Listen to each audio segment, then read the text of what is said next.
Sometimes even good people can make a mistake.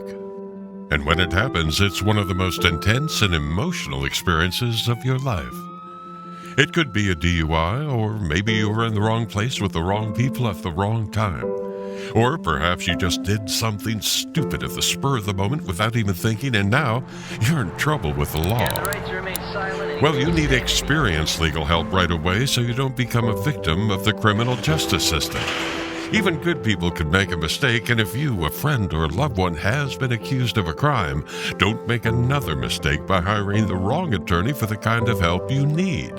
You need to visit toddjohnslaw.com. That's toddjohnslaw.com, and then call Attorney Todd Johns today. Attorney Todd Johns has decades of experience helping good people like you who have made mistakes or bad decisions and will stand by you every step of the way. toddjohnslaw.com.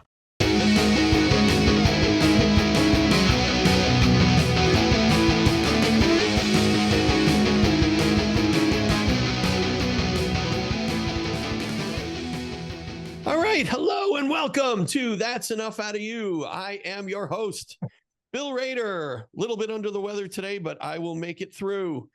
And as always, my co-host, Sean Kane, joins us. Sean, how are you today?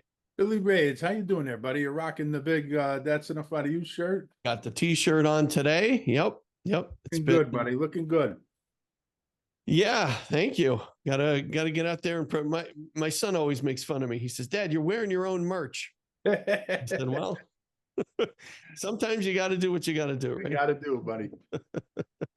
All right. Well, we have a very exciting guest returning to our program today. Jeff Meek, author Jeff Meek, returns to That's Enough Out of You. Jeff, how are you doing today? Doing just fine. Thanks for having me on.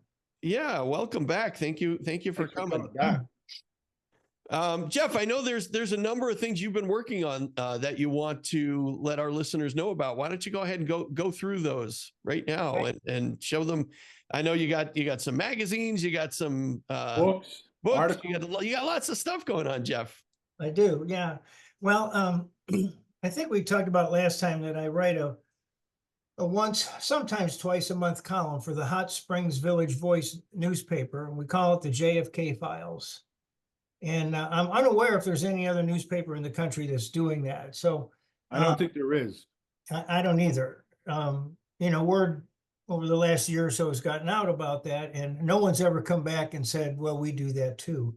Not that other people aren't writing about it, but to devote a column to it on a monthly basis.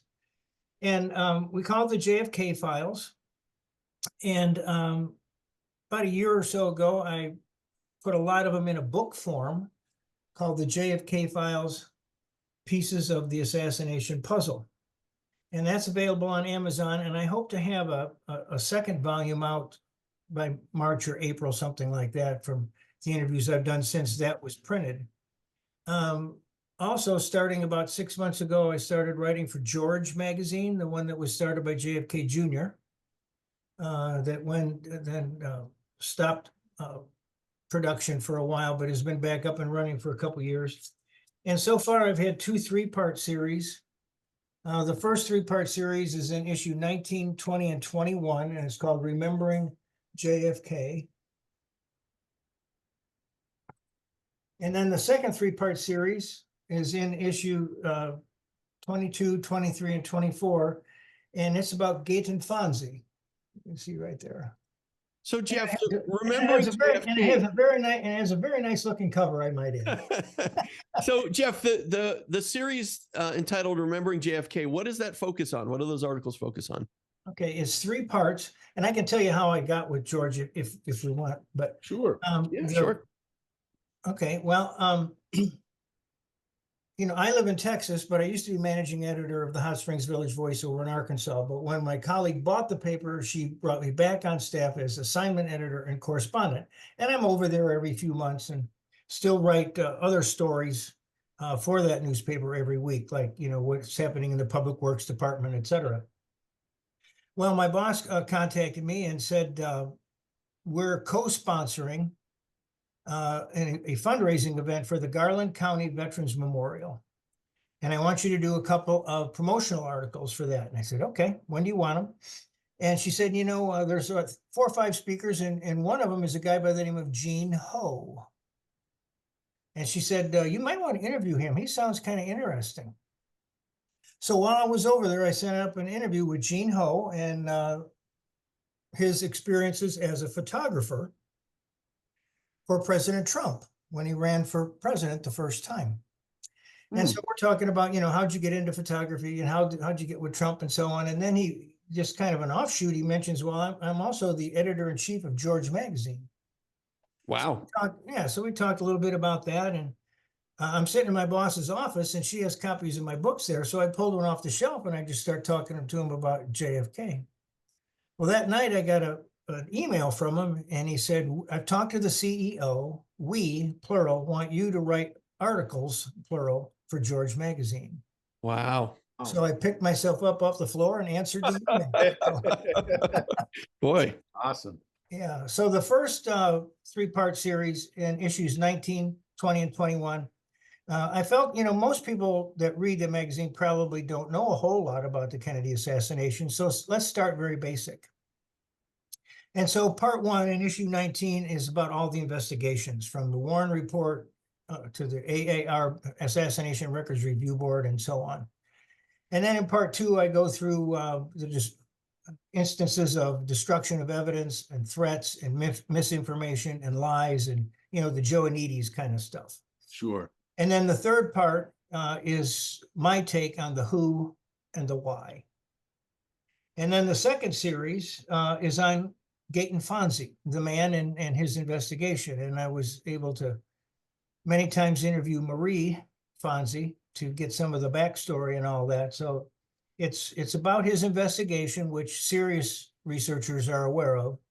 But there's also a lot in there about the man himself, which was what I wanted to do and hoped that it would make the article different from others about Gayton. And for example, when Marie told me that when Gayton got the call from Senator Schweiker, they were all standing in the kitchen. And he hung up the phone and he said to Marie, he said, I'm going to help solve the Kennedy assassination. And we start dancing in the kitchen. That kind of more human interest-like stuff. Sure. So that's what's going on in George. And I'll have some other stuff in George probably next year in 2025. But could I ask you a question about your interview with Marie Fonzi, though?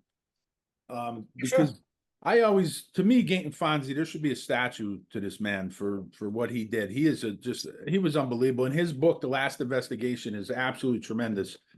But one of the big things in that book, and you know this, Jeff, is, and I'm sure Billy knows this too, is the whole thing with Maurice Bishop. Mm-hmm. So Maurice Bishop was the CIA guy who was working with Antonio Veciana, the Alpha 66 anti-Castro Cuban. And of course, Veciana says he's seen Bishop with Oswald shortly before the assassination of Kennedy. So eventually, it came out that Maurice Bishop was actually David Atlee Phillips of the CIA. Now, in the book, he never really admitted to Veciana never admitted to Fonzi till after Fonzi died. Is that correct, Jeff? Wasn't it that he wrote a letter to Marie Fonzi? He sent a letter to Marie. Yeah. And she sent me a copy of that. Right. Now, did you talk to her in length about anything more about what Gayton said about Maurice Bishop? Did he believe without a doubt that was David Atlee Phillips? Yes, I did talk to her a lot about that. That's parts 2 and 3.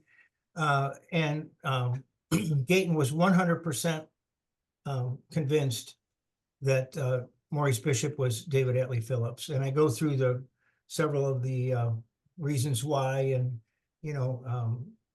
like when David Atlee Phillips's own brother, when he looked at the sketch, sure, that looks like David, and so on. Yeah. And so forth.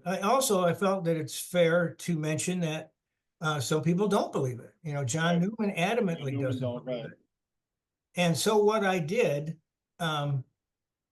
is I contacted about, I forget now, 25 or 30 other well-respected researchers, and I asked them those two simple questions. Was David Atlee Phillips Maurice Bishop? And did Vessiana see Oswald with Bishop? And you'll have to read the articles to hear the, I don't want to give the whole thing away. Okay, that's fair. But yeah, we did talk at length about that. And she's, you can just, I wish I would have recorded the interviews, just the passion in her voice. And I say this in the story that, you know, she's still in love with her gate, as she calls him. You know, Sean, I share your sentiment about Gayton. There should be a statue somewhere down in Dealey Plaza or somewhere. Absolutely. I just, and that's very honestly, that's why I decided to write this. I was going through boxes and boxes of stuff, and I came across that 1980 edition of the Washingtonian magazine. That was the first that Gayton wrote extensively about all this. And then he expanded that into the book a decade later. And I'm reading that article again that I probably hadn't read for 20 years. And I thought, this guy deserves some ink. Oh, yeah. And I tell you, talking to Marie, it's like she had memorized the book and the magazine. Wow. So, you know, I go through a lot of all that and how we got involved and yes, that's a very long answer to your question. He was 100% convinced. Yes. Well, did Marie ever mention, you know, anything about Gayton's friendship with another person who I think deserves a statue, a hero of mine, Vincent Salandria? Did she ever talk about that? You know, I don't recall for sure. I think, yes, in that he was an early influence on Gayton. Right. Sure. When Gayton first wrote about the assassination was back in the 60s. He wrote a thing about Arlen Specter.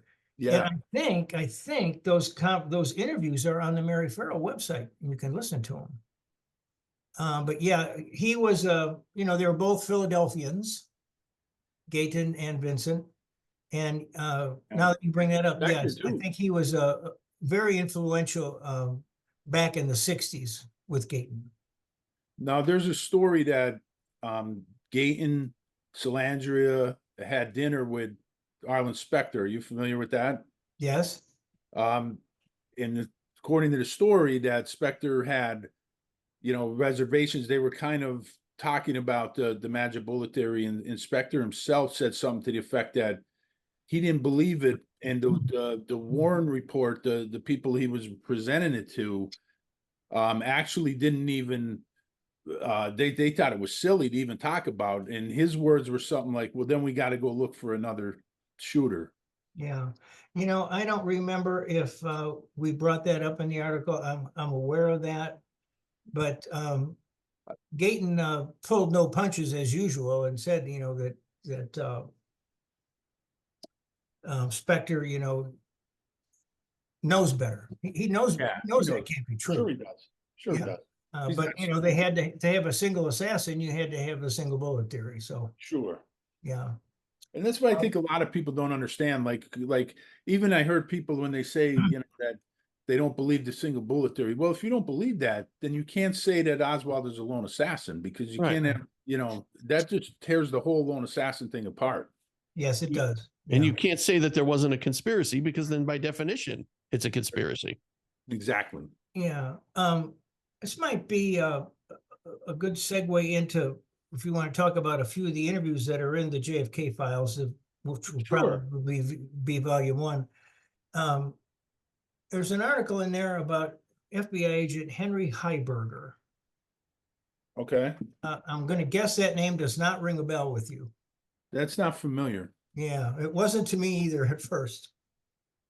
Well, I'm sitting right here in this chair when a person contacts me and said that she had just met a woman who doesn't live too far away, and her father was an FBI agent and handled a lot of the JFK evidence.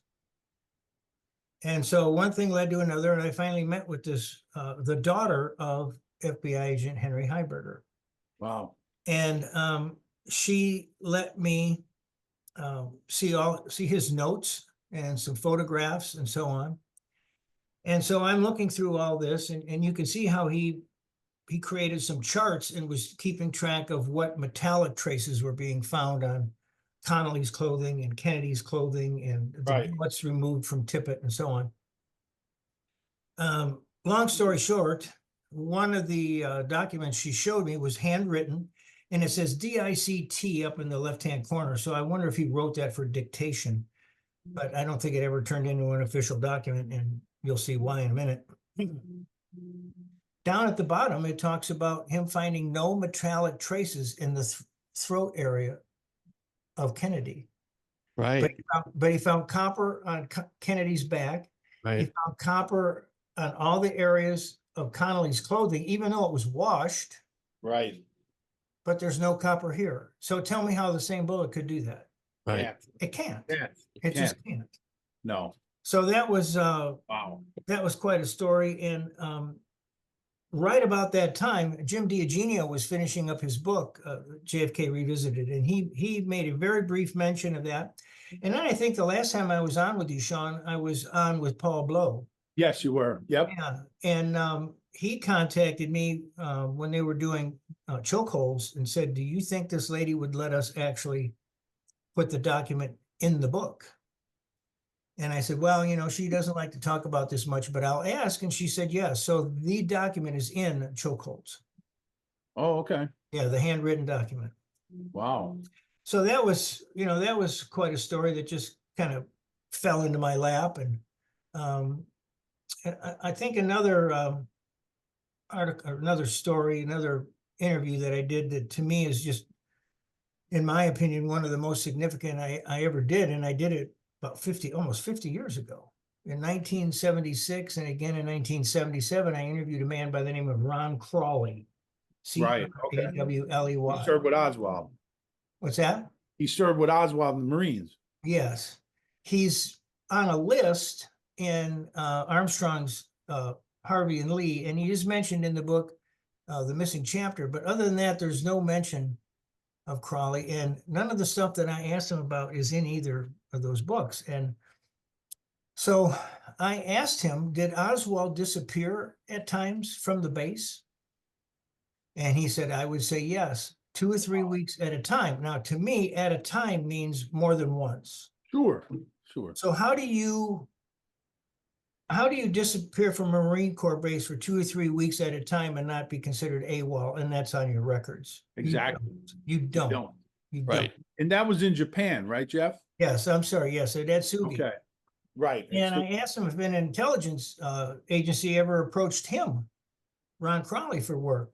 And he said they came around and asked if anyone was interested. And then he said, that's all I can say about that. Mm. And then I asked him about Powers in the U-2. Is it possible that Oswald's information could have brought Powers down? He said, well, Oswald would have certainly had all the needed information. Sure. And Crawley said that Oswald wanted people to think he was an oddball, but he wasn't. He was very well read and he was no fool. And I asked him if in his opinion, if Oswald was fluent in Russian. And he said, I'm not going to answer that one, which kind of surprised me. And then I asked him if he thought Lee Harvey Oswald was with an intelligence agency. And he said, yes, that's certainly possible. He said the CIA was all over the place. Yeah. So rightly or wrongly, I definitely believe that that's when Oswald was recruited by the CIA. Yeah. Yeah. I agree. Did he say anything about Oswald's alleged beliefs in communism? Not that I recall. There's some other things in the interview, like Oswald out on guard duty, and he fires off his weapon, and the Derringer incident, that's also in the interview. Did he say what kind of shot Oswald was with a rifle? He did not. Okay. And Jeff, this might be a naive question, but why would he refuse to comment on as to whether or not Oswald spoke Russian? I don't know. That's why I say that surprised me. But he would not go from there. I asked him if he had ever heard of the Monterey Language School, and he said he did not. But yeah, that like I say, that surprised me. Well, one of the things I'm thinking, as soon as you said that, Jeff, is if Oswald was recruited then as an intelligence officer and he's being taken away 2 to 3 times, maybe he's learning Russian then, and then he comes back and all of a sudden he learns Russian. So this is why Crowley doesn't want to discuss that. Could be reason, just speculation, but yeah, that could be. And I believe that that's when he was also taught intelligence agency tradecraft. right. Yeah. That would make sense. Yeah. Yeah. Sure. So, talking about the CIA, another one of my favorite interviews in the book is with Dan Hardway. And for those who don't know, he was on Team 5 of the House Select Committee on Assassinations. Right. And Lopez. his job was to look at CIA records. He and Ed Lopez, as you two are, Yep. I'm sure are well aware. Yep. And he said they were supposed to be getting those documents without prior review, and that they did have to sign a secrecy agreement. And Dan said that one of the areas that he was really searching hard for were files on Bill Harvey, and he never got them. That was a focus of Dan's, but he never got access to them. Right. And of course, he's running the assassination programs, the Sure. ZR programs. well, and then, we talked about George Joanides. I don't know if you want to go into all that. Your Sure, listeners let's go into it. Well, Yeah. Dan and Ed were getting documents from whomever, a clerk or whatever there at the CIA. Right. And that changed, and they brought in this guy by the name of George Joanides, who was retired, and he doesn't have anything to do with the JFK case, but he knows our filing system, and he'll be a big help. Yeah. And Dan said immediately the process slowed, and what they were getting, document-wise, there were a lot of gaps in those documents, and that they were not allowed to see certain files. Well, then, 15 years later, thanks to Jefferson Morley, we find out that George Joanides wasn't just some retired file clerk. He was running the DRE out of Miami, and probably in touch with Carlos Bringuer, and knew all about Lee Harvey Oswald. Absolutely. Right. So Dan and I, we also talked some about Mexico City, because, I feel like Dan and Ed Lopez and Bill Simpich are about as good as it gets when it comes to Mexico City. And I said to Dan, I said, do you think Oswald, it's such a controversial thing. I said, do you think Oswald was in Mexico City? And he said, I don't know. But there was someone there claiming to be Oswald. And it's very likely that Oswald was being impersonated.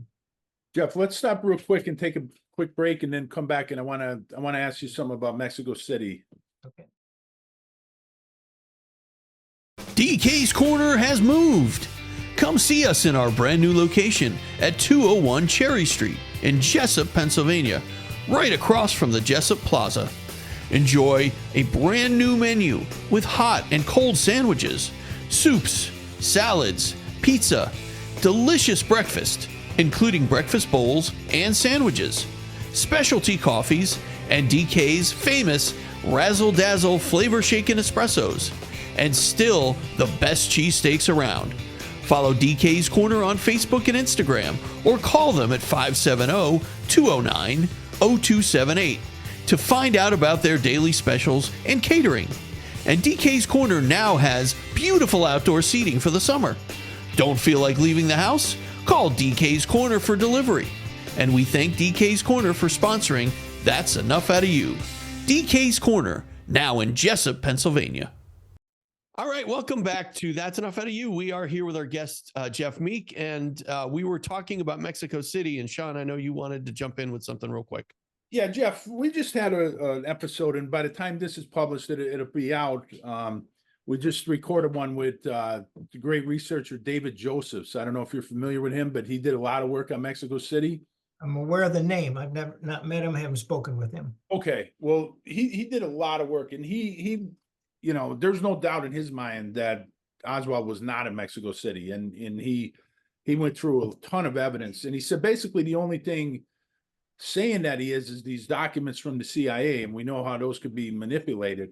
But he's got a real interesting take on the big picture of the assassination, where he thinks you know, everything we see, including Mexico City, is like a smokescreen where we're supposed to go down this rabbit hole. It's designed to lead us away from the simplest explanation is that this was just a hit, and that somebody like at a power level of like an Alan Dulles makes a phone call to somebody like the OAS Souetre, who we talked about last time you're on with Paul Blow, and they come in and do a hit, and that's what we see.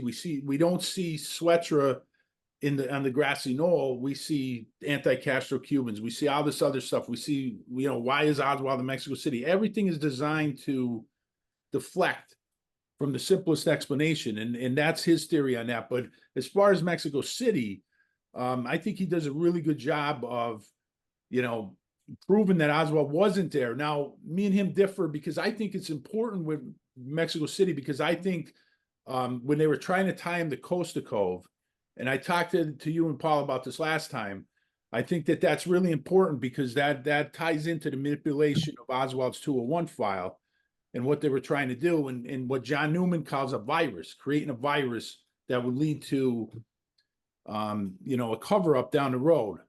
So I was just wondering on your take on all that.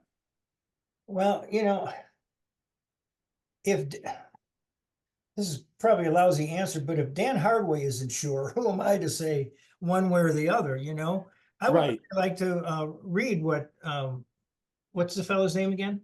David Josephs. David Josephs. I'd love to read what he or see that program. I'll have to look that one up. Yeah, well, it'll be published in actually this week, right, Billy? So it'll be out this Friday. So our episode with him, I'll send you the link once it's published. Yep. Okay, I'll make a note too.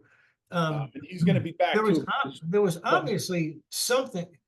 My take. There was obviously this whole Mexico City thing is important, but I don't think we know why. Okay. You know what I mean? Does that make sense? Sure. You know, like I said, if Dan's not sure, then who am I to say one way or the other? Because I mean, he and Ed lived it, you know. Sure. Right.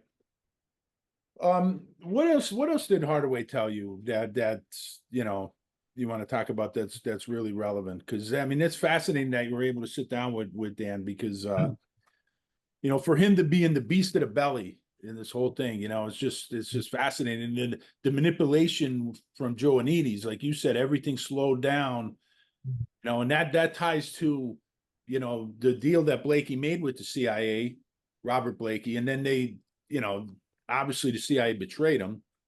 Yeah. Well, Dan is one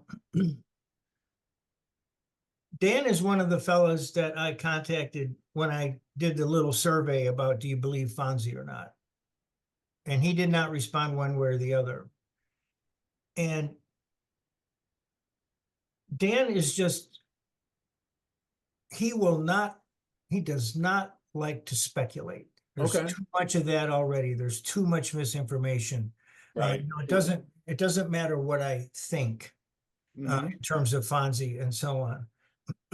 Another thing that he told me about that he was convinced of is that the CIA did absolutely have an operational interest in Oswald.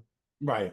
And he also mentioned something to me that I never heard of, but I looked it up, and it's what he said, that the CIA had a program called Eyewash. Are you aware of that? I heard of it, but I'm not familiar with the...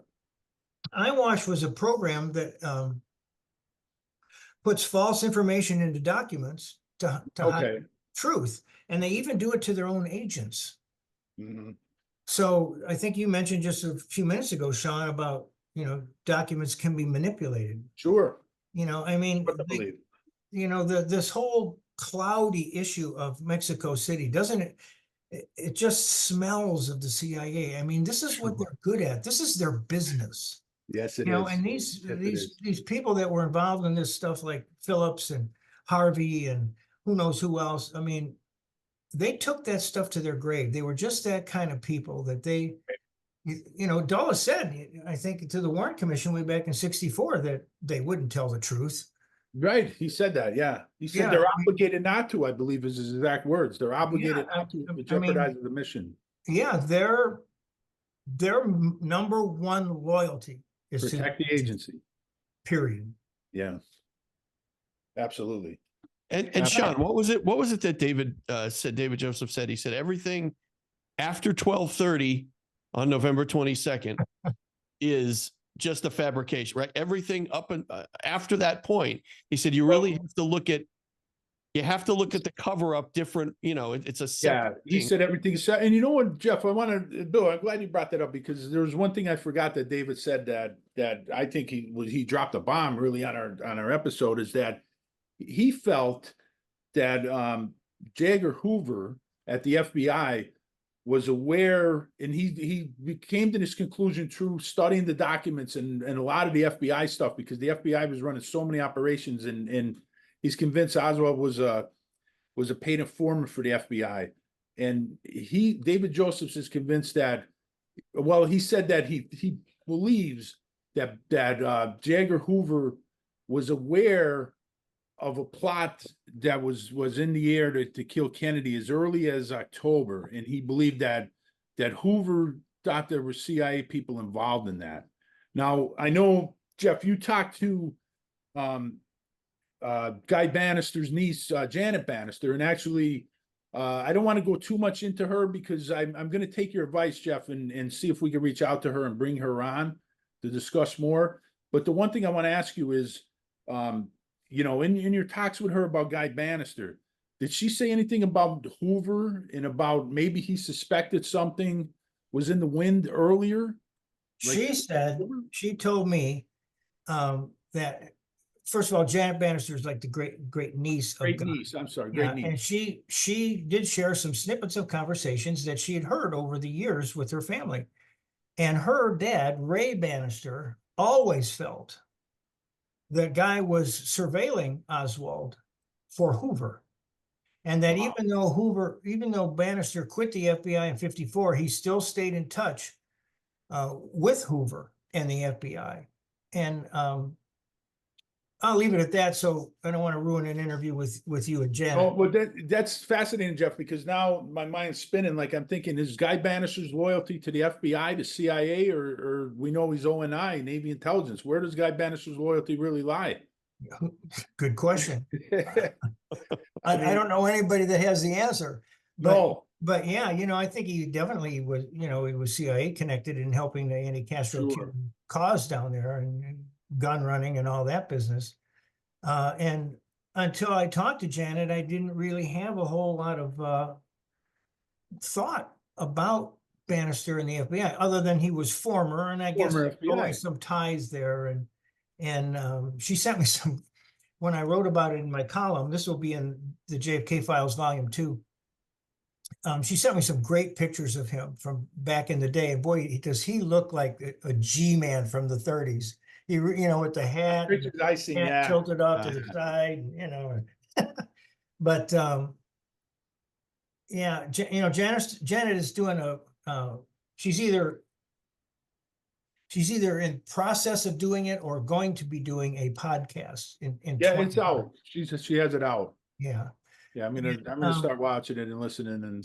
Yeah, and Janet also mentioned to me that she's got more to learn, and I don't want to screw this up, in terms of the podcast and all. And I told her, I said, you just gotta share what you think you know. And I can tell you this, Janet, that no matter what you say, you will be criticized by someone. Sure. People will criticize. And in our world today, all you have to do is be in charge of something and you'll be criticized. You two get criticized about your program. We do all the time. Sure. All the time. Every day. And so, we just live in an era where you can't disagree without being a jerk about it. Right. Unfortunately. And the one thing I mentioned to you last time, Jeff, is, and I'm still researching this, and I'm really coming up against a lot of brick walls, but I'm interested in the connection, that FBI connection that Guy Banister, William Harvey, and Robert Mayhew all had. And they all had not just an FBI connection, but a Chicago FBI connection. Mm-hmm. And that's fascinating to me. And I'm trying to find the links, because I think there might be something there that needs to be investigated a lot more. Well, I'm glad you're looking into that, because I really agree with you, Sean. There's not much there. No. And Does that say something? Yeah. that there's not much there. I mean, you Right. just get so suspicious of that kind of stuff because there is so much deceit Sure. and sleight of hand with these intelligence agencies. So I'm glad you're looking into that because you're right. There's something there. There has to, I mean, there's just, and the thing is, what Mayhew is so fascinating because we're always involved in the CIA mafia plots to kill Castro. And Lisa Pease in her great book does a great job figuring him as maybe the guy that ran the assassination against RFK. So in the middle there, you have the JFK assassination. What was Robert Mayhew doing? And of course, he's working for Howard Hughes. I mean, he's got his hands in so many different connections. And, you know, it's just fascinating that you have that Chicago FBI tie. And, you know, Chicago really is an important city in this whole thing because you talk about the prior plots to kill Kennedy. One of the places was Chicago. Yeah, I'm anxious to see Vince's book. Yeah, I It's have coming out later this month, I think. He's naming names, right? Didn't you say that last time? That's what he told me when we interviewed. His interview with me will also be in the new book as well. You know, as we're talking about Chicago, I had a couple of interviews with Antoinette Giancana, Sam's daughter. She definitely believes the CIA was behind her father's death. I believe that too. I've been looking into that too. And I believe not only Giancana, Jeff, but I think they were behind Roselli and maybe even Nicoletti's. I agree. I agree. And, you know, one thing that she and I talked about, and I don't want to give too much away, but it's a well-known fact that Giancana was surveilled like crazy. Crazy surveillance. Absolutely. Yeah, I mean, they were parked outside the house all the time. And except for that night. Yes. And wasn't it like within an hour the surveillance was taken off? I believe so. I mean, that's wow. That you know, that tells you something right there. And of course, dovetailing with that is when Giancana and Roselli were murdered, when they were looking for more testimony from them. Sure. You know, and another thing I didn't know, she told me that her father, that Antoinette told me that she was going to be called to testify. Oh. And that so she couldn't, her father, Sam, put her in an insane asylum. Wow. Wow. Wow. Yeah. That's all in the book. Coming out in March or April, I hope. Let me ask you about another name that you interviewed, Leslie Wieselman. Is that the Wieselman, name? yeah. Wieselman from the HSCA. Yeah. Thanks to Dan, I was able to get in touch with Leslie, and we still speak from time to time. A couple of things that jumped out at me at that, it was how very disappointed she was in how things were going. How there was just nothing getting done. Yeah. And, you know, she spent a lot of her time at the FBI, but also at CIA, Pentagon, Princeton University to go through Allen Dulles' papers. But she said that investigators like herself and Dan and Ed, you know, they were really young and they spoke their mind and they didn't mince words. And Blakey told them that they were just being immature. And Leslie said that, you know, she didn't believe the Warren report. And so they were, you know, they all thought we're going to find something. And it just seemed like as the investigation began, they just weren't going anywhere. Nothing was getting done. And she ended up spending a lot of her time looking at Jack Ruby and organized crime. And she did not go into detail about that. She said, just read the reports. Right. And I'm sorry. No, I was just going to say, like, because when Tenenbaum and Sprague are pushed out basically because they were going to really investigate the CIA. And Blakey takes over, makes that deal with the CIA, which we know leads to Joanides and all that betrayal. You know, Blakey he's a prosecutor. He's a mob guy. He's the guy that came up with RICO. So his focus is organized crime. So once he takes over, that's his focus. So down the road, you know, that's where the focus of the investigation was, organized crime. And I do a lot of organized crime research. You know, they couldn't pull this off. You know, there's no way the mob could have pulled this off. So, but she didn't believe any of that, right? She didn't believe that Ruby's ties to the mob were that strong, right? Correct me on that. I asked her, Did organized crime tell Ruby to kill Oswald? Just kind of getting off the rail a little bit, but I wanted to say this while I remembered it. And I remember the tone in her voice. She said, "I just don't know." It reminded me of Dan about Mexico City. I don't know for sure. I agree with you that I don't think, and for a long time, I really thought organized crime was the culprit. Sure. But as time went on, as the years and the decades went on, I wouldn't be surprised if they were in some way peripherally, but they did not have the means to keep it secret for 50, 60 years. No. Yeah. No. But so that was an interesting interview with her, to get to talk to a couple of people that actually worked at the HSCA. So that was fun. Let's take one more quick break, and then we'll come back and we'll get into some more, Jeff. This is fascinating stuff. Yeah, there's two others I'd like to mention that kind of revolve around the same focus. Okay.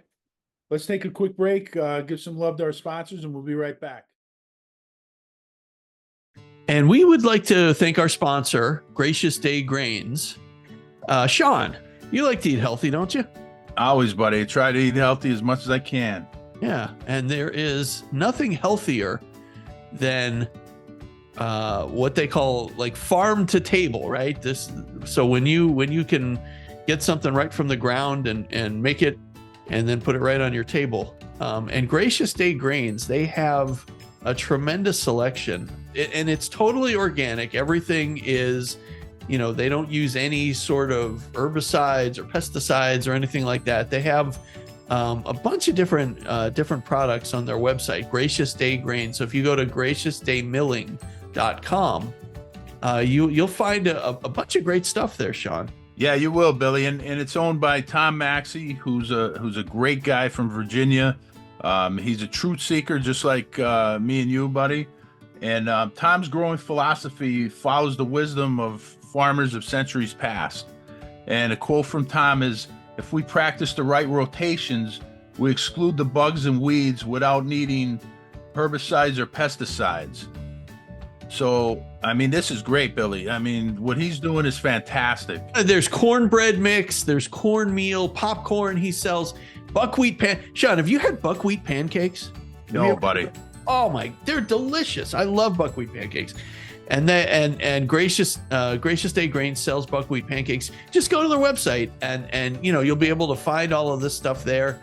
You can order it right off the website. You can find out all about how they farm and their whole philosophy. Tom's philosophy is great stuff. It really is, Billy. And one of the things he does is he grinds small batches at very low temperatures, which retains the flavor and the freshness. Of course, and it can't get any fresher than that. It's literally right from the ground. So again, go to graciousdaymilling.com and just take a look on there. You can order whatever you want, and they'll send it right to your door. Again, it doesn't get any fresher than that, right from Tom's farm to your door to your table. So absolutely. And eat healthy, and you'll feel better. Absolutely. I wish I could do that. I wish I could eat healthier, Sean. We'll start with Tom's stuff, buddy. I'm going to order some of those buckwheat pancakes. I love. There you go. I'm going to try them too, Billy. Yeah, they're really good. All right, Gracious Day. We thank Gracious Day Grains for their sponsorship. Thank you. That's Enough Out of You is also sponsored by Casa Quattro Winery, featuring over 20 flavors of wine, from dry red, dry white, and fruit for your sampling pleasure. Casa Quattro Winery offers entertainment, parties, and private events. Now serving a full menu with a little something for everyone, including appetizers, salads, dinners, pizza, and desserts. Casa Quattro has some of the best live entertainment in the area, with comedy and karaoke nights and live bands. Check us out on Facebook and Instagram for all of our upcoming events. And if you mention the code OUTA, that's OUTTA, you get 15% off of your order. Located on Main Street in Peckville, Pennsylvania, call 570-382-3855 for more information. And we thank Casa Quattro Winery for their support. couple other ones I'd like to mention. One is in the JFK files. The other one will be in the next JFK files, volume 2. Revolves around Buddy Walthers. Okay, yeah. Buddy Walthers, who supposedly, you see him in a picture with the depository behind him, and I think the Hertz sign says 1240. So it's like 10 minutes later. It's right then and there. And he's looking around in the grass for what we believe, what some believe and some don't, found a .45 caliber bullet. And he's a deputy sheriff. A deputy sheriff, close buddy of Bill Decker, Sheriff Bill Decker. They dressed alike. They almost looked alike. I found Buddy Walthers' daughter, who doesn't live too far from me, or at least 4 years ago didn't live too far away. And we interviewed about all that. And, you look at, I read to her portions of Buddy's testimony before the Warren Commission. And Walthers was asked about him saying that he found a bullet. And he said, I never talked to anybody about finding a bullet. But what I found interesting, sometimes what's not said is the most important. Yeah. Say he didn't find it. He said he didn't talk to anybody about it. Exactly. And Cheryl said that he definitely found something. And he was upset that he had to give it to a Fed. Wow. And this example, and the one I'll mention here in a minute or so, are just 2 of about 5 examples I've had where I've had an opportunity to interview siblings. And I can tell you every time, Sean, Bill, every time, what Daddy said around the dinner table is not what they said in public. Yeah. She said he definitely found something, and he was upset that he had to give it away. And, I think sometimes this whole thing with Buddy Walthers and a .45 caliber bullet is kind of poo-pooed because, it was rifles involved. Sure. But in the first book, the JFK Files, is an interview that, again, just kind of fell in my lap. I had done a magazine, got samples of it here, for our newspaper in 2018. And it was extremely well received. Even people like Larry Hancock wrote me that they were really impressed. And so that was nice. And the reason I mention that is I'm down to our newspaper office one day, and there's a letter there from a guy. And he tells me that he was a Dallas cop in the 70s. And he starts telling me some things that light my fire here. So it was not easy to find him and get to him and do an interview. But when I did, he decided that he would interview. And I contacted Dallas Police Department because he gave me his badge number in the letter. So I wanted to see if this guy is who he says he is. Sure. And he sent me some pictures of him in uniform and by his car and so on.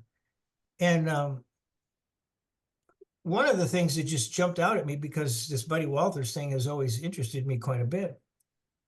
He said that when he was in training, one day there were a couple of FBI agents that showed them some pictures and said, we want you to, they'd hold up a picture and we want you to tell us what you see in the picture. And this fellow's name was Mike Melson. And Mike said that all the trainees said, well, that's a spent .45 caliber round. And they said, yeah, that's right. And then he or somebody said, where'd that picture come from? And they said, well, that bullet was found in Dealey Plaza on November 22nd, 1963. Now, is that Walthers' bullet? I don't know. How do you prove that? But another thing that was said, according to Mike, was they asked these agents, well, what do you do with these pictures? And they said, they're for self-preservation. Wow. Wow. Now, what does that mean? So then, much later, I did a presentation down in Allen, Texas on Buddy Walthers and the bullet found, and we can go into the Harlandale house and the memo and all that if you want. That's also very much intriguing if you ask me anyway. Is that about the Alpha 66 meeting? Yeah. Okay, yeah, we could go into that. And the memo that Walthers wrote. Well, a fellow by the name of Doug Fluto I think that's how you pronounce it, saw the presentation on Allen Public Library's YouTube channel. And I'm told that the program now has almost 500,000 hits. But Doug told me, he said, you know, something like, Mr. Meek, are you aware that there is a rifle that shoots 45s? And I said, no. And he said, it's the HR Riesling carbine, and it was used by the Marines. It wasn't very effective. So in the end, it was used much more by police departments. So it took me forever to re-find Mike Melson because he had moved, but I found him. And I mentioned this to him, and I said, did the DP Dallas Police Department have Riesling rifles? And he said, yeah, we had those. Wow. Wow. Now, what does that mean? You think about that, and then you think about Roscoe White, and I mean, as usual, it just blows up into everything. Captain Westbrook, I think of Captain Westbrook. Mhm. I mean, yeah. And I think about, this is another example of, and I think the other example I'm thinking of is that, what is it, Sean? The Harper fragment? Is The that Harper right? fragment. Jim Somebody talked about that. Somebody just happened upon a piece of the president's skull, right? Just laying on the ground. Yeah. And I mean, I can't wrap my head around how they were finding things, that were so important that just, people just happened to be walking by and pick it up or look at it. Or, I mean, you would think that entire area just would have been shut down completely for weeks. Absolutely.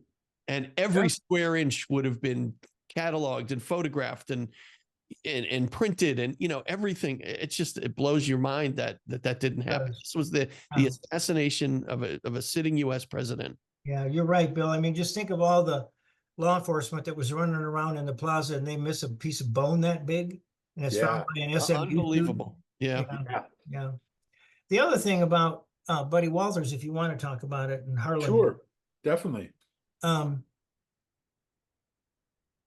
just find that memo very significant. I forget, I think it's in volume 16 of the Warren Reports volumes. When he turns in a memo that says that he had an informant that told him that Oswald was seen at 3128 Harlandale Street. And there's nothing, it goes nowhere. And I mentioned this to Cheryl too, and she said it was really, I said, he turned this report into Decker, and he was really close to Decker. Mm-hmm. She said, yeah, it doesn't make any sense. It just, nothing was done with it. Well, I've always had that interest in, was Oswald there and why was he there? And as I did a little more research, something that we've known forever kind of made me go, And that is, when Oswald left the book depository, he got on a Marsalis Street bus that got snarled in traffic, and he got out and got in a cab and so on. Oswald could have got on a Beckley Street bus, which would have taken him right to his rooming house, 1026 Beckley, right? Mm-hmm. But instead, he gets on a Marsalis Street bus.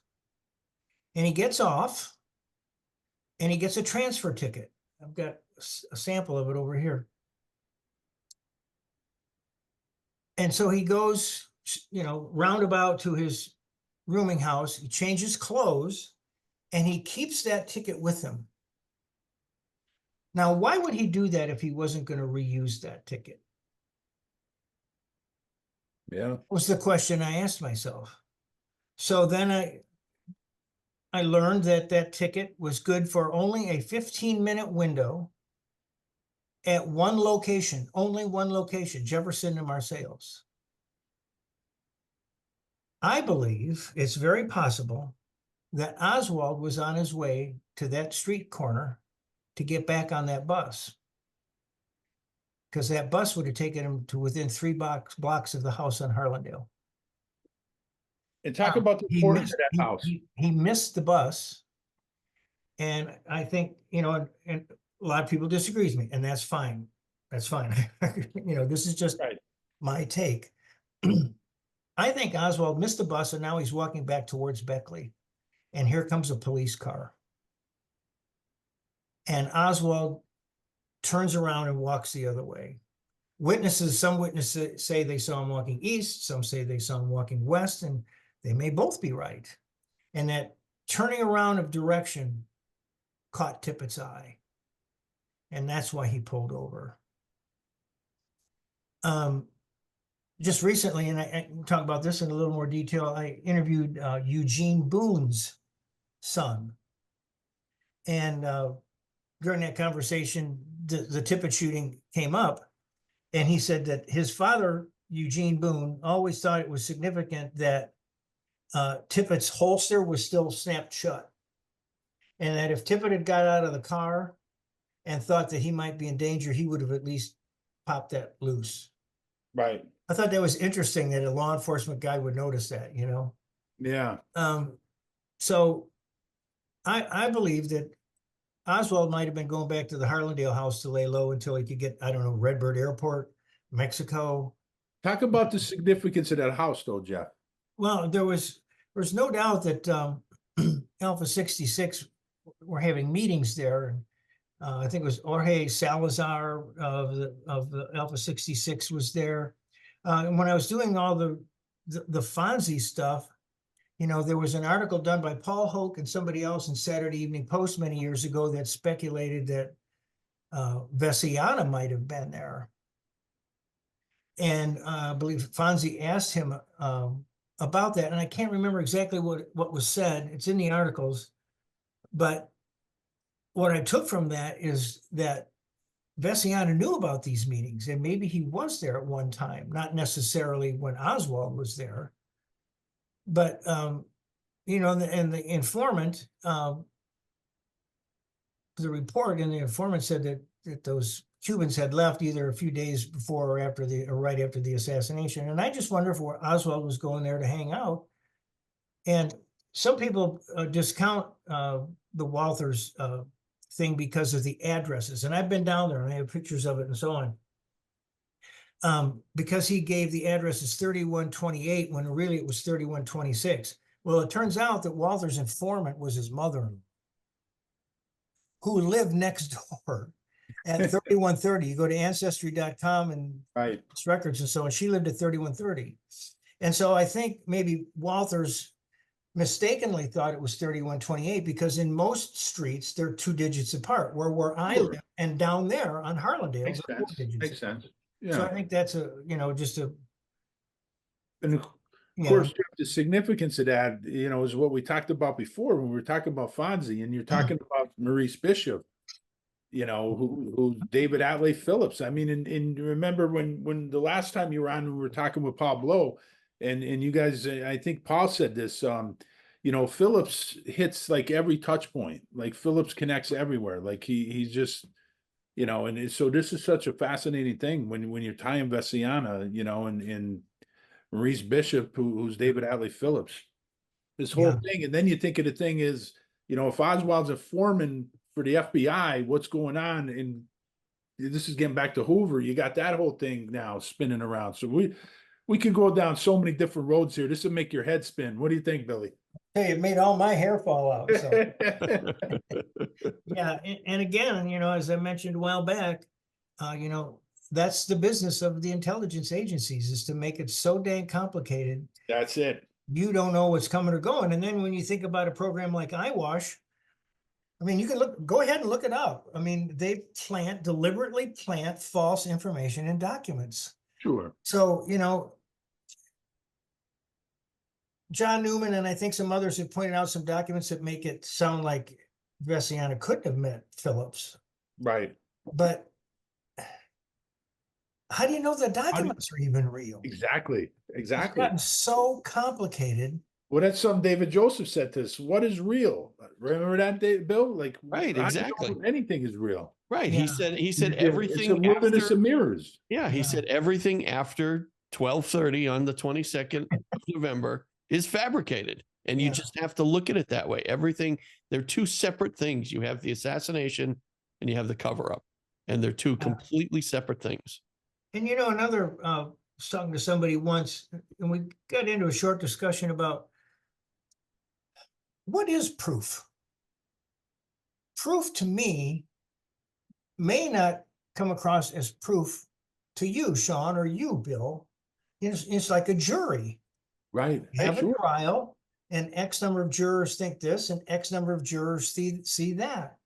And, you know, I find it very significant that Oswald got on that Marcellus Street bus when he could have got on a bus that would have taken him right to his house. And the fact that he kept that transfer ticket. If that transfer, if that transfer ticket meant nothing, why did he take it with him? And I found out as I did more research that during the Warren Commission investigation, David Bellin had the same thought. Wow. And J. Lee Rankin, I guess, who kind of said yes or no to things going in, thought that it wasn't significant. But I think it is significant. I would agree. Yeah. 100%. Yeah. And Cheryl told me that Buddy Walthers' daughter, she told me that her grandparents, you know, the informant, they were the type that sat out on their porch a lot, and they would have noticed what was going on next door. So to me, that memo is very significant. And when you tie that together with Oswald getting on the Marcellus bus, I'm not saying I'm right, but I'm saying it's as good as explanation as I've ever heard. I always go back to this, Jeff. If Jack Ruby's dental records were important enough to be in the Warren report, that transfer ticket should have been in there. Amen. Amen. Good one, Billy. That was good, Billy. Yeah, that's a good one. Wait, that's a keeper, Bill. Yeah, that's a soundbite, Billy. Yeah. You know, one of the very first interviews I did way back in the Ron Crawley days is one I did when I was down in Dallas. I really got close with Mary Ferrell right away when I got started on this in 1975. And, you know, the December of 75 and December of 76, you know, I'm living in the Chicago area, and I go down to Dallas and spend a week with her. And she encouraged me to write what became my first book, A Lone Gunman, ? And while she's off to work, she'd leave a pile of documents on the table that I'd read through and suggest that I call this person and that. And I called and got through to Jesse Curry. And I think that was in December of 76. And a couple of the things that I remember, you know, that's during the beginning of the House Select Committee on Assassinations. And I asked him about any comments on that, and he didn't think that they would find much new. He also told me, when I asked him about Jack Ruby, he told me that he thought about 35 of his officers knew Ruby. I think that's not even close. Probably more like 335. But even more than that. Yeah, and he said a couple of things that surprised me, because I thought this is just going to be the standard, you know, Right. the Warren Commission got it right and so on. And he said, you know, for the most part, he thought that the Warren Commission got it right. But the thing that really jumped out at me is when he said, I think that the Mohrenschildt group should have been looked at closer, should have been investigated more. And he said, I could never account for the fact that the president's brains blew out the back of his head. So he, like, as we know now, Warren commissioners, they all had doubts. They didn't believe the report they signed. Sure. Of course. Back of the head's blowing out. That's a shot from the front. Right. Yeah. That's a police chief saying that to you. Yes. Unbelievable. That's unbelievable. Yeah. All the doctors at Parkland said, I mean, everybody said it. It's. And Well, as we said, you know, 20, 30 minutes ago, you had to have a single bullet theory, or you absolutely had to have a second shooter. Right. sure. I just don't, it just amazes me, as some people call them, the lone nutters, how they can just disregard all this. Right. It's unbelievable. Well, as we know, facts are not necessarily important for a lot of people. I guess not. And Jeff, when you mentioned the Mohrenschildt, that's fascinating, because of course that ties to Ruth Payne. And Ruth Payne, you interviewed Ruth Payne, correct? Mm-hmm. Yeah, and I write a little bit about de Mohrenschildt and what Gayton and Marie Fonzi thought about de Mohrenschildt too. That's in those articles. And those George articles will be in my next book. I have permission to Okay. print them. And there's, in the contract, there's a period of time where you can't put them anywhere else, but by the time I get them printed in the book, that time period will have passed. Yeah, I interviewed Ruth Payne several times, first for the magazine that I did in 2018. And then right after I moved here to North Texas, within weeks of getting here, I saw that she was coming for the first time to interview at the 6-4 Museum. And I thought, oh gosh, now I'm 30 miles away instead of 5 hours away. I wonder if she'd interview with me in person. And so I contacted her and she said she would. And so I said, okay, I'll be back in touch. I got to find some place for us to interview. And in the magazine, I had done an article for that magazine with Robert Groden. And he drove up from Midlothian and met me in Irving. And at the City of Irving building, there were some rooms there. And having known Kevin Kendrow of the City of Irving, who was responsible for Ruth Payne's house becoming a museum, I called him and said, hey, Ruth's coming to town. She's speaking at the book depository on Tuesday. I think it was the 19th. I said, could I use one of those rooms on the 18th for an interview? He said, well, her house is closed on Monday. How'd you like to interview her in her house? Wow. Yeah. And so I did. And my wife videotaped it. I have it all on videotape. And it was just, my wife isn't into history like this, she doesn't have the disease that the three of us have. But she's running the camera and she told me later, she said, I was so mesmerized, I forgot what I was even doing. Wow. As we're sitting in her living room where Oswald sat many, many years ago. And she talked about the assassination. And she took me on a tour through the house. And now I have the camera. And I remember we finished the interview in her bedroom. And I could tell she was getting really emotional.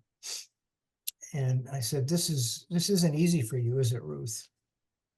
And she said, no. She said, this week, all the dates line up, like this coming Friday, back then in 2019, as is the case this year. A Friday is November 22nd.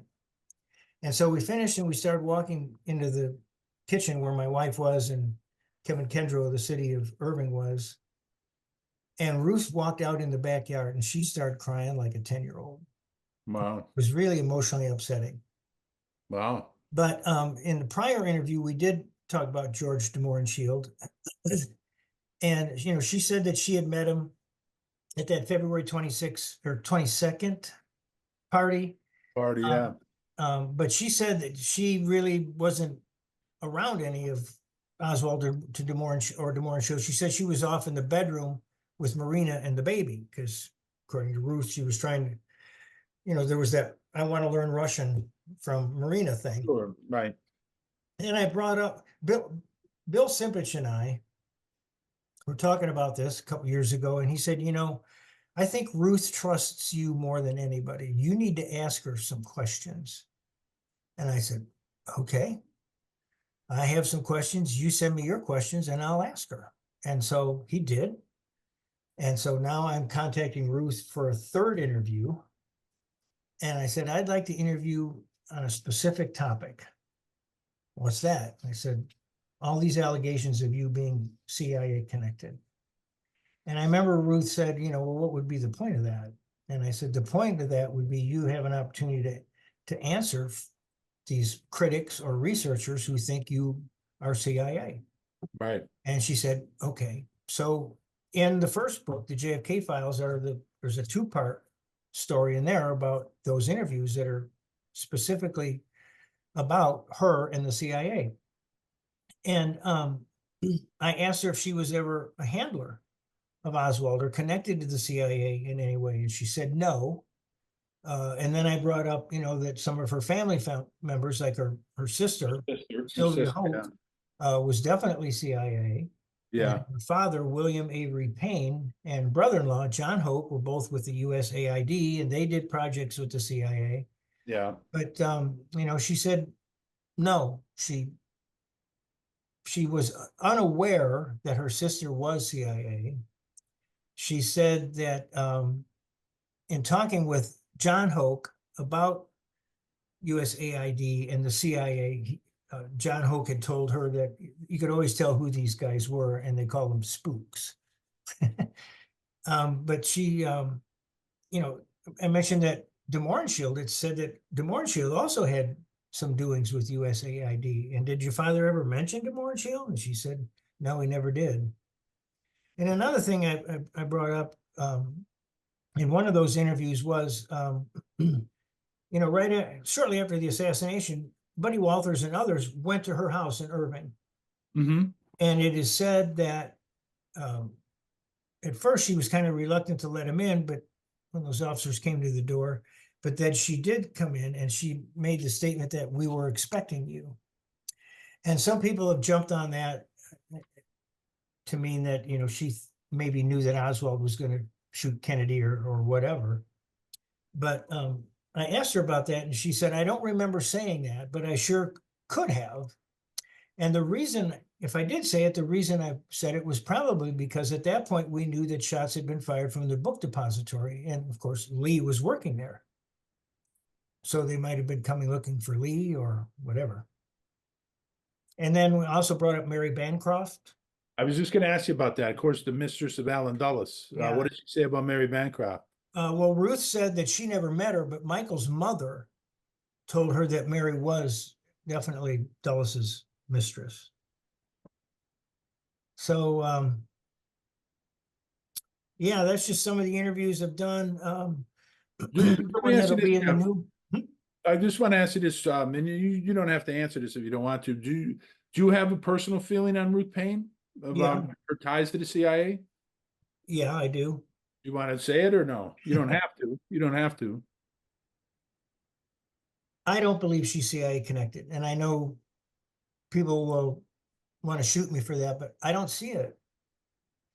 Her story, in my opinion, has not changed for 60 years. To me, it's much harder to remember a lie than the truth. And her story just hasn't wavered. And people will say, well, you know, Ruth helped Lee get that job at the book depository. That's not true. There were 2 depository buildings. Well, how did Ruth know that Lee would get in the right building? I could be wrong, but no, I don't think she was CIA connected.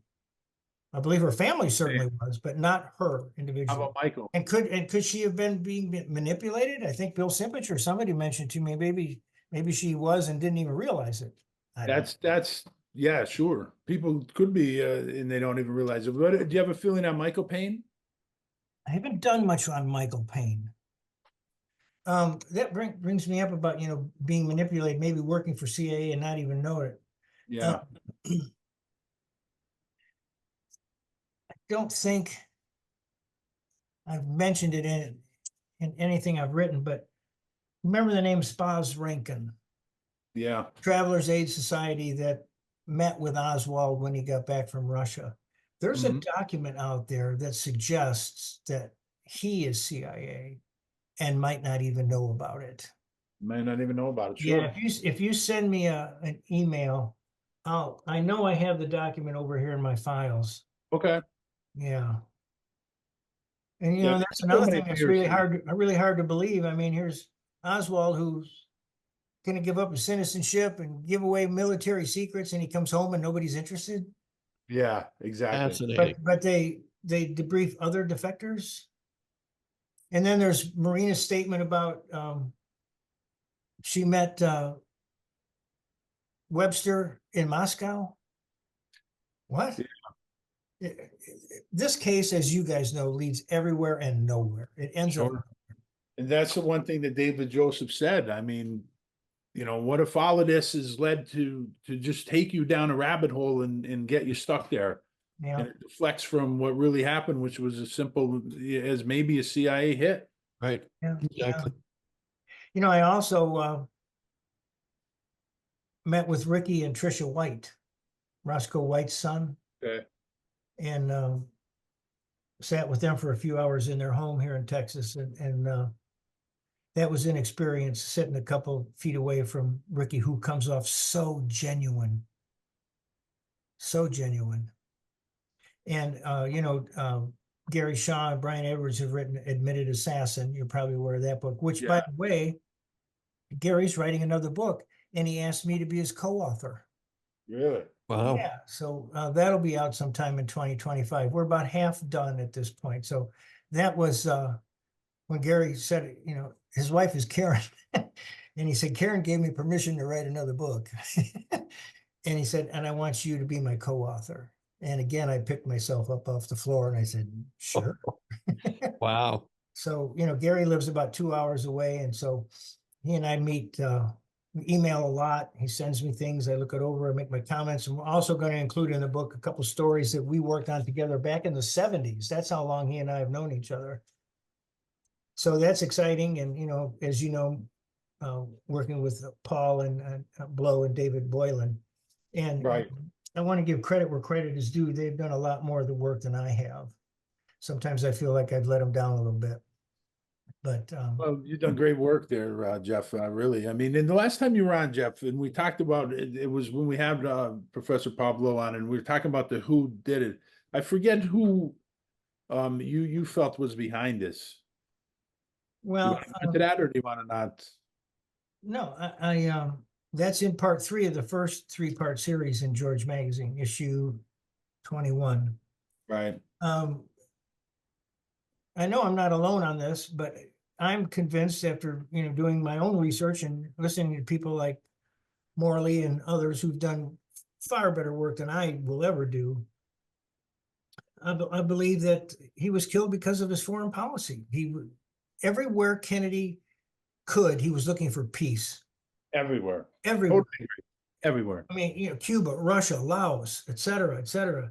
Congo, Indonesia. Congo, yes, I'm not Everywhere. very well versed. Not, Jim Diagenio is the guy on that one, as far as I know, in terms of the Congo. But just everywhere you look, and I've written about that, and that is in the first JFK Files book, a short article on that. That he was looking for peace, not a Pax Americana, a peace for all people. Right. And as someone said in the interviews that we're doing for Paul and David's in my book, they kind of see the peace speech as the last straw. Okay, this guy's got to get rid of him. This guy's got to go. And I mean, he just, I guess you never know until decades later when things that have behind the scenes come out, but I'll just put it this way. I'm unaware of any other president that was at odds in so many ways with their military and the Pentagon. There isn't one. That JFK was. Not too long ago, a month or so ago, my wife and I took a trip to Boston because I'm a history nut and I wanted to see all the Revolutionary War sites, and went to the Kennedy Library. And I've been there. And you see the footage of the press conferences and the different things, and you think back to the Cuban Missile Crisis when Curtis LeMay smarted off to Kennedy about, well, you're in a real fix now, and Kennedy pissed You're off. right there with me. You're in it with me. Yeah. And you think about some of the things that the military wanted to do. Again, I've got the material over here in my files, but they were looking for an all-out, as I understand it, they were looking for an all-out nuclear strike on Russia. And while we're at it, let's get China.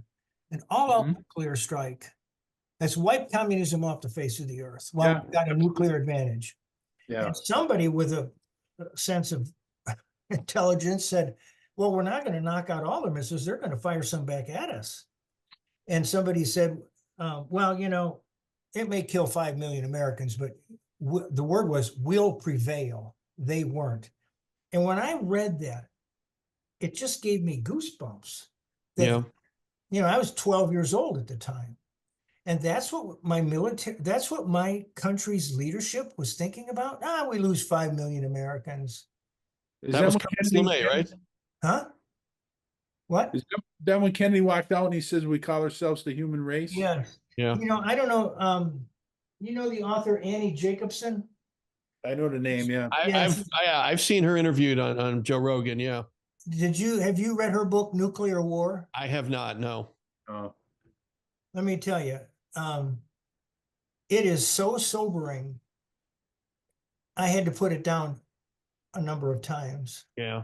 It goes through a scenario where North Korea fires nuclear missile at us, and then like X number of minutes later, they fire one from a submarine off the West Coast to hit a nuclear facility.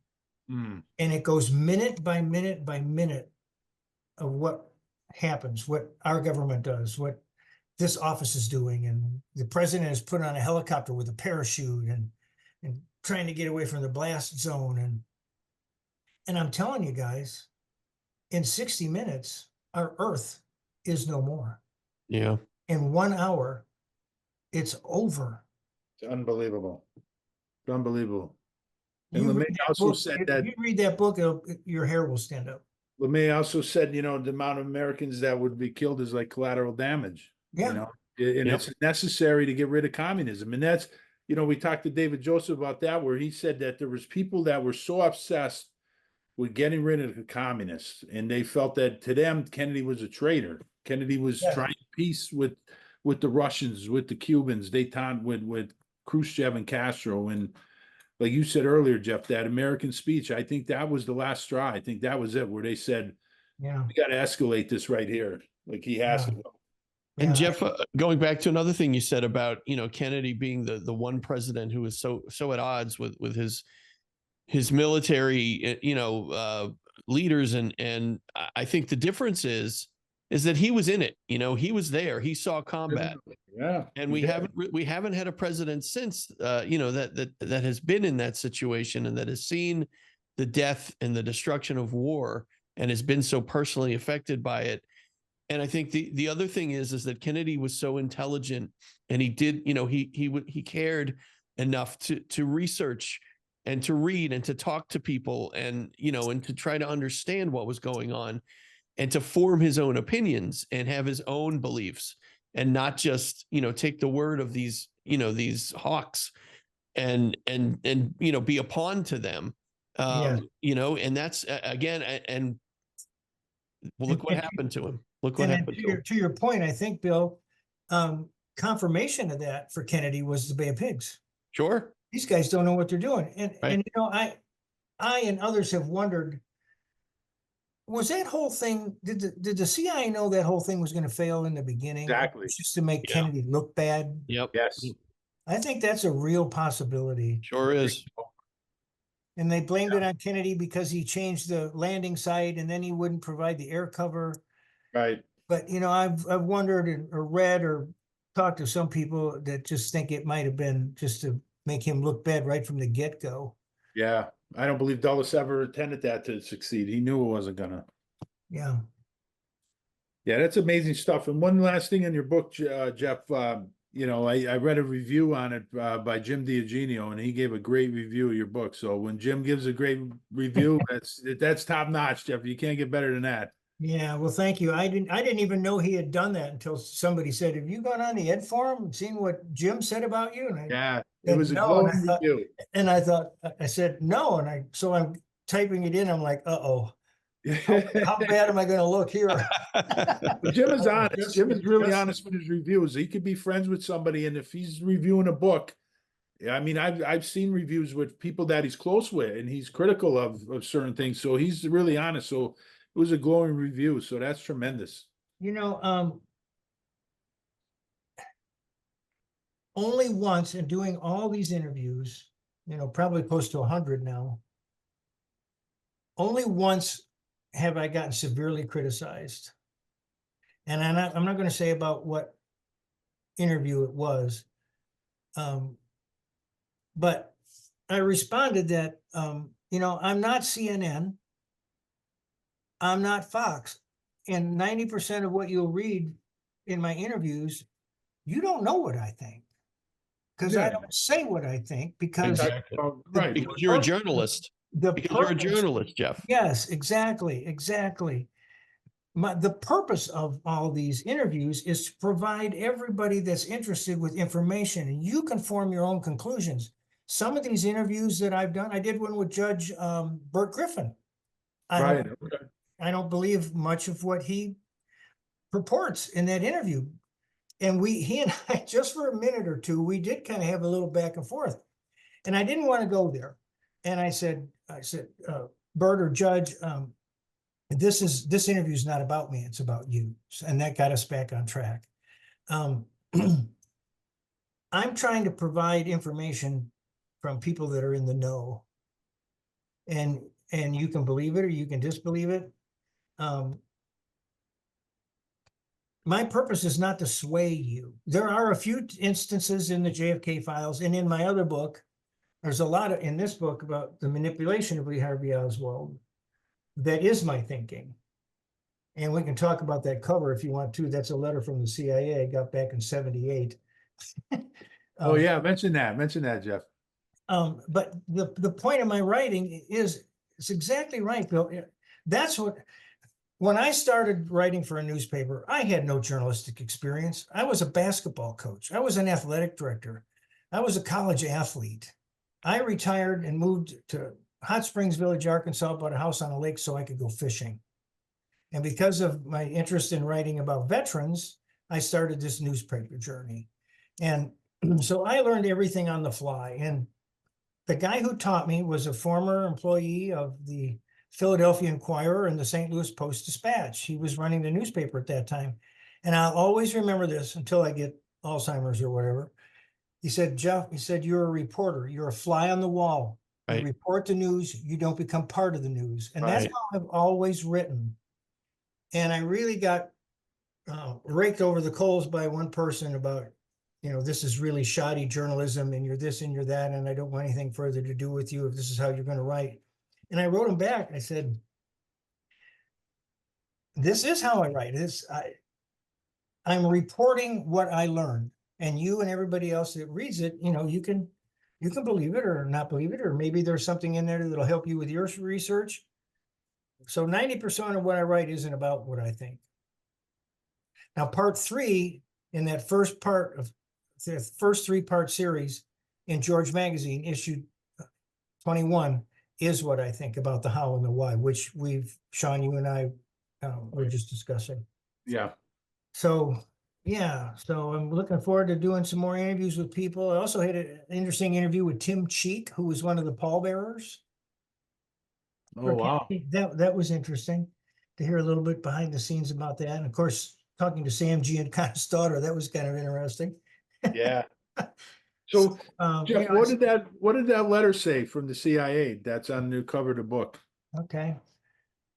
Well, Oh, man. it's from the CIA. It's dated January, I think, 9th, 1978, and it's to Mr. Jeff Meek, and it's from Gene F. Wilson from the Central Intelligence Agency. And that's the cover letter that came with Souetre documents.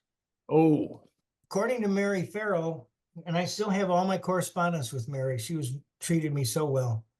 In one of the letters she wrote me, she said, you're the first to get whatever it was document, and that Gary and others hadn't gotten it. Bud Fenstwell, Gary Shaw, Mary Ferrell, we were all chasing that Souetre thing really, really hard in the late 70s.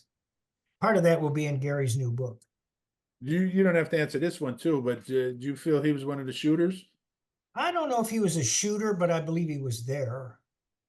And interesting, the one document that talks about him being in Fort Worth in the morning and in Dallas in the afternoon, and then our government took him out of the country to Mexico or Canada. Right. And I've talked to Gary about this.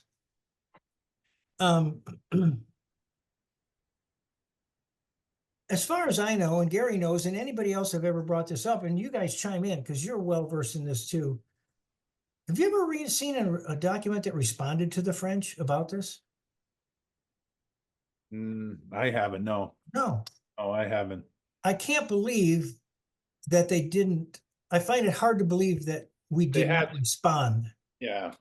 So where's that document? Where's the document? Yeah. I also had an opportunity. And this will be in my next book, and this will be also be in Gary's book, I think. I had an opportunity to speak to Blakey in 1981 about Souetre. What did he say about him?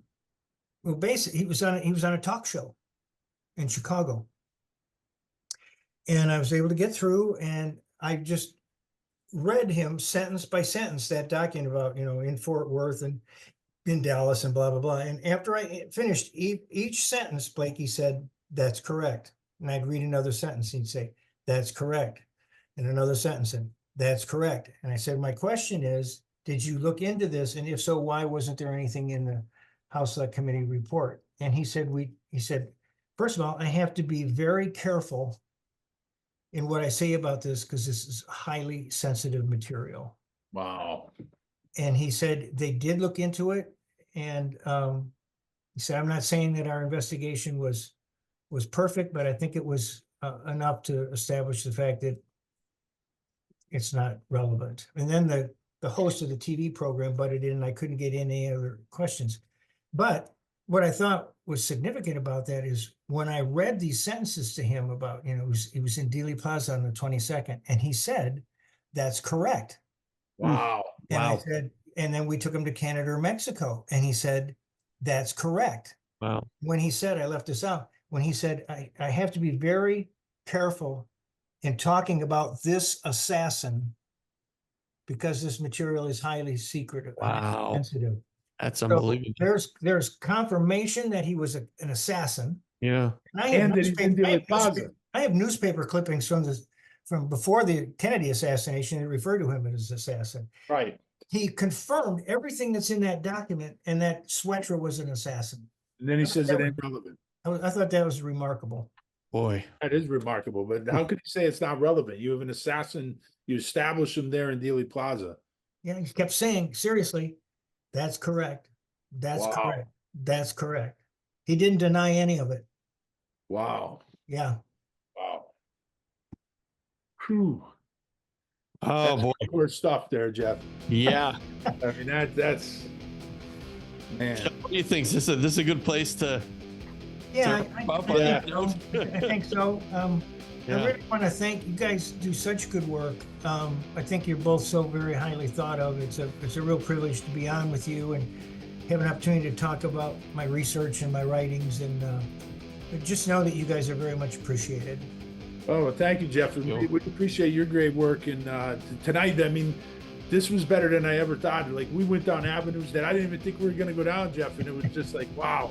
It's a rabbit hole. Yeah, it's a rabbit hole. It's all rabbit holes. Yeah, exactly. Wow. Well, All thanks right. a lot, guys. Well, Appreciate thank you, Jeff Meek, wonderful journalist, author. We thank you so much for spending some time with us. This was absolutely wonderful. Thank you. Fantastic. Thank you, Jeff. You're welcome.